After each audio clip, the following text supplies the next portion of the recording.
Philosophers ने जीवन को समझने और उसे मास्टर करने के कई तरीके बताए हैं, लेकिन जर्मन दार्शनिक आर्थर शोपेनहावर ने एक बिल्कुल अलग रास्ता सुझाया, प्लेइंग डम्ब, यानी बेवकूफ बनकर रहना।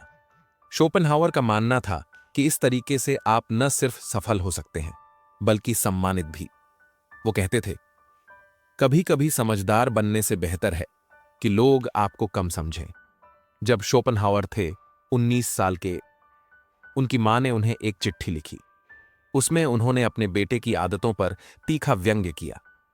वो बोली कि तुम्हें हमेशा दूसरों से ज्यादा जानने की जरूरत क्यों लगती है।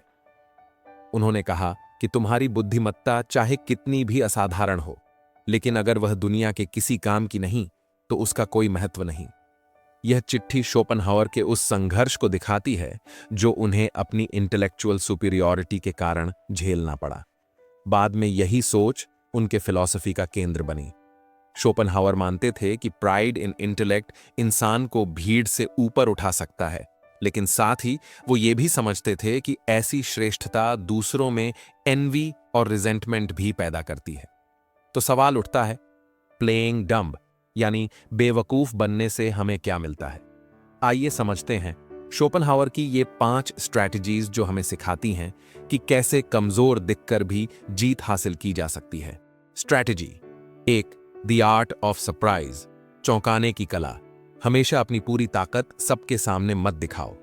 थोड़ा कमजोर दिखो, ताकि जब सही वक्त आए तो अपनी असली ताकत दिखाकर सबको चौंका दो। इतिहास में कई फाइटर्स ने यही तरीका अपनाया। सन त्सू ने कहा था, all warfare is based on deception, यानी हर युद्ध छल पर आधारित होता है। जब हम हमला कर सकते हैं तब हमें असमर्थ दिखना चाहिए। जब हम कुछ बड़ा कर सकते हैं तब शांत रहना चाहिए। जिंदगी में भी यही रणनीति काम करती है, चाहे वो कोई मीटिंग हो, खेल का मैदान या बहस का मंच। कुछ लोग बहुत बुद्धिमान होते हैं लेकिन कम बोलते हैं, और जब मौका आता है वो एक ही वाक्य से सबका ध्यान खींच लेते हैं। जैसा कि महात्मा गांधी ने कहा था, speak only if it improves upon the silence. Strategy 2, you are leading them. कब बोलना और कब सुनना जानो।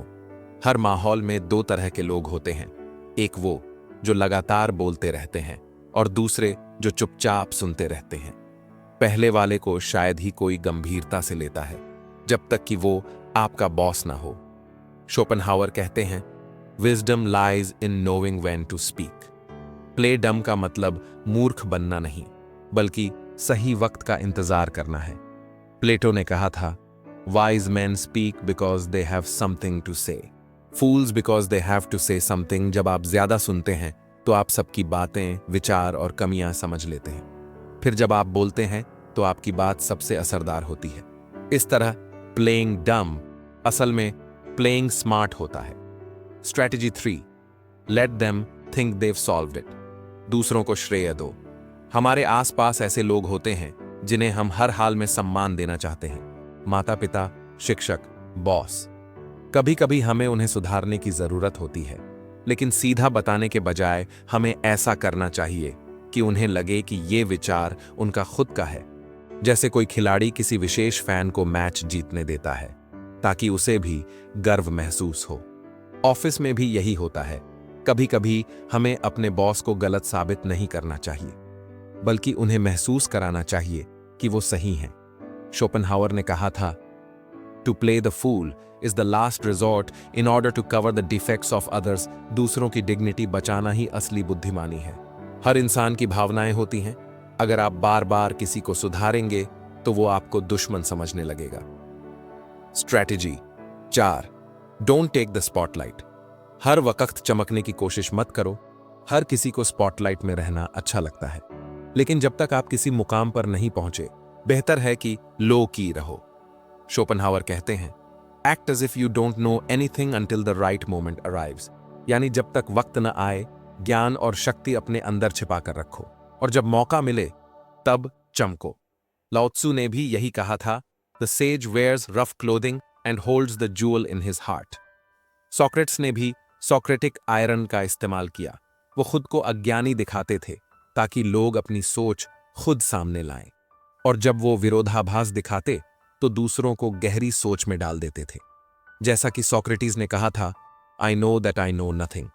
शोपेनहावर ने कहा कि लोग हमेशा ये सोचते रहते हैं कि दूसरे उनके बारे में क्या सोचते हैं, लेकिन असली शांति तब आती है जब आपको दूसरों की राय की परवाह नहीं रहती। Strategy 5, be kind and humble. विनम्र और दयालु रहो। हर कोई अपनी लड़ाई लड़ रहा है, इसलिए दूसरों के प्रति काइंड बनो। कुछ लोग अपनी सफलता का दिखावा करते हैं, हर जीत के बाद शेख ही बघारते हैं। ऐसे लोगों को कोई पसंद नहीं करता। फ्रैंक लुकास ने कहा था, the loudest one in the room is the weakest one in the room. Schopenhauer भी इससे सहमत थे। वो कहते थे, अगर लोग आपसे उम्मीद नहीं करते और आप जीत जाते हैं तो ऐसा दिखाओ मानो वो बस किस्मत थी। यही ह्यूमिलिटी आपकी सबसे बड़ी ताकत बन जाती है। कई बार जीत से ज्यादा असरदार होती है आपकी सादगी। निष्कर्ष, ये थीं आर्थर शोपेनहावर की 5 स्ट्रैटेजीज जो सिखाती हैं कि कैसे प्लेइंग डम्ब यानी मूर्ख बनकर आप किसी भी परिस्थिति में जीत सकते हैं। यह मूर्खता नहीं बल्कि स्ट्रैटेजी है, जहां आप लोगों को सोचने देते हैं कि वो आपसे आगे हैं, जबकि असल में आप ही सब कुछ कंट्रोल कर रहे होते हैं। By playing the fool you master the game, Arthur Schopenhauer.